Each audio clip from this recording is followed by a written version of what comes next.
عزت کے نقشوں کے اندر ذلیل کرنے کی طاقت اس کے پاس ہے، اور ذلت کے نقشوں کے اندر عزت دینے کی طاقت اس کے پاس ہے۔ وہ اللہ جو دن کو رات سے بدلنے پر قادر ہے اور رات کو دن سے بدلنے پر قادر ہے۔ اللہ فرماتا ہے الف لام میم احسب الناس، کہ لوگوں کیا تمہارا یہ گمان ہے کہ تم جنت کے اندر یوں ہی ڈال دیے جاؤ گے؟ ان یترکوا ان یقولوا آمنا فہم لا یفتنون، کہ تمہیں جنت میں ڈالنے سے پہلے نہیں آزمایا جائے گا جبکہ تم اللہ اور اس کے رسول کے اوپر ایمان لے کر آئے۔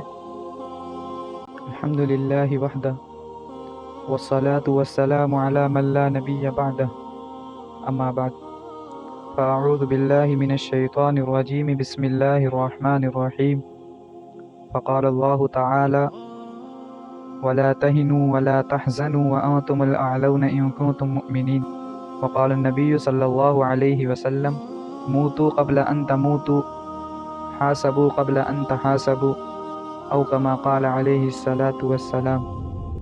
وہ معزز تھے زمانے میں مسلمان ہو کر، وہ معزز تھے زمانے میں مسلمان ہو کر، اور تم خوار ہوئے تاریخ قرآن ہو کر۔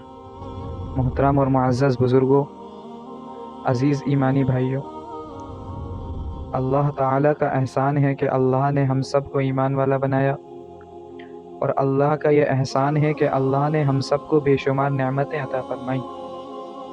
اللہ کی نعمتیں انسان کے اوپر اس طریقے سے تمام ہوئیں کہ اللہ فرماتا ہے وَإِن تَعُدُّوا نِعْمَتَ اللَّهِ لَا تُحْصُوهَا، کہ اگر تم میری نعمتوں کو شمار کرنا چاہو تو تم شمار نہیں کر سکتے۔ اگر تمام دنیا کے سمندر کو روشنائی بنا دیا جائے اور تمام دنیا میں پائے جانے والے درختوں کو قلم بنا دیا جائے اور اس کے ذریعے سے اللہ کی نعمتیں، اللہ کا احسان اور اللہ کی محبت کو لکھا جائے، تو بندے کے اندر یہ وقعت نہیں ہے، اور نہ اس کے اندر اتنی ہمت ہے اور نہ اتنی جرت ہے کہ وہ اللہ تعالیٰ کی نعمتوں کو شمار کر سکے۔ تو اس لیے اللہ تعالیٰ کی جتنی شکر گزاری ہو کم ہے، کیونکہ اللہ فرماتا ہے لَإِن شَكَرْتُمْ لَأَزِيدَنَّكُمْ وَلَئِن كَفَرْتُمْ إِنَّ عَذَابِي لَشَدِيدٌ، کہ جو انسان، جو ایمان والا اللہ کی نعمتوں کی شکر گزاری کرتا ہے، جتنا اللہ کی نعمتوں کی قدردانی کرتا ہے، اللہ تعالیٰ اس میں زیادتی فرما دیتے ہیں، اور جو انسان اللہ کی نعمتوں کی قدردانی نہیں کرتا، اللہ تعالیٰ اس سے نعمتوں کو چھین لیا کرتے ہیں، اور ناقدروں کے لیے اللہ نے جہنم کے اندر ایک عذاب تیار کر رکھا ہے۔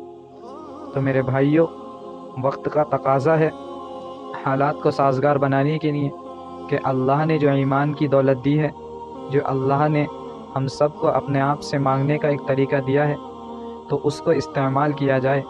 ان حالات کے اندر شکووں سے اور شکایتوں سے پرہیز کیا جائے، اور اللہ کے آگے سر تسلیم خم کیا جائے، اللہ کے آگے جھکا جائے، رجوع کیا جائے، اور اللہ سے مانگا جائے۔ وہ اللہ جو دن کو رات سے بدلنے پر قادر ہے اور رات کو دن سے بدلنے پر قادر ہے، اور ایک نطفے سے انسان کو پیدا کرنے پر قادر ہے، اور اس کے مرنے کے بعد میں اسے دوبارہ زندہ کرنے پر قادر ہے۔ عزت کے نقشوں کے اندر ذلیل کرنے کی طاقت اس کے پاس ہے، اور ذلت کے نقشوں کے اندر عزت دینے کی طاقت اس کے پاس ہے۔ کہ فقیر کو بادشاہ بنانے کی طاقت اور اس کی قدرت اللہ کے پاس ہے، اور ایک بادشاہ کو فقیر بنا کر ذلیل و رسوا کرنے کی طاقت اس کے پاس۔ جو اللہ دن کو رات سے بدلتا ہے وہ اللہ تعالیٰ حالات کو بھی بدلے گا۔ جو اللہ تعالیٰ رات کو دن سے بدلتا ہے وہ پریشانی سے بھی مسلمانوں کو نکالے گا۔ اللہ فرماتا ہے الف لام میم احسب الناس، کہ لوگوں کیا تمہارا یہ گمان ہے کہ تم جنت کے اندر یوں ہی ڈال دیے جاؤ گے؟ ان یترکوا ان یقولوا آمنا فہم لا یفتنون، کہ تمہیں جنت میں ڈالنے سے پہلے نہیں آزمایا جائے گا جبکہ تم اللہ اور اس کے رسول کے اوپر ایمان لے کر آئے۔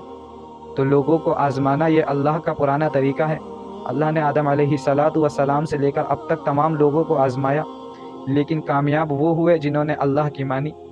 اللہ تعالیٰ فرماتا ہے وَلَنَبْلُوَنَّكُمْ بِشَيْءٍ مِّنَ الْخَوْفِ، کہ ہم تمہیں ڈرائیں گے کبھی دشمنوں کے خوف کے ذریعے سے، وَالْجُوعِ، کبھی تمہیں بھوک کے ذریعے سے، وَنَقْصٍ مِّنَ الْأَمْوَالِ، کبھی تمہارے مالوں کو نقصان پہنچا کر، وَالْأَنفُسِ، کبھی تمہاری جان اور تو خطرہ دکھا کر، والثمرات، اور تمہاری باغات اور تمہاری کھیتیوں اور تمہاری زمینوں کو اجاڑ کر، وبشر الصابرین، ایسے حالات کے اندر جس نے صبر کیا اس کے لیے خوشخبری ہے۔ تو خلاصہ اس بات کا یہی ہے کہ اللہ سے اس حالات کے اندر معافی مانگی جائے، اللہ کے آگے جھکا جائے، اللہ سے دعائیں کی جائیں، وہی حالات کا بدلنے والا ہے اور وہی بہترین کارساز ہے۔ اللہ ہم سب کے حالات کو بہتر بنائے اور ہم سب عمل کی توفیق مرحمت فرمائے۔ وآخر الدعوانا ان الحمد للہ رب العالمین۔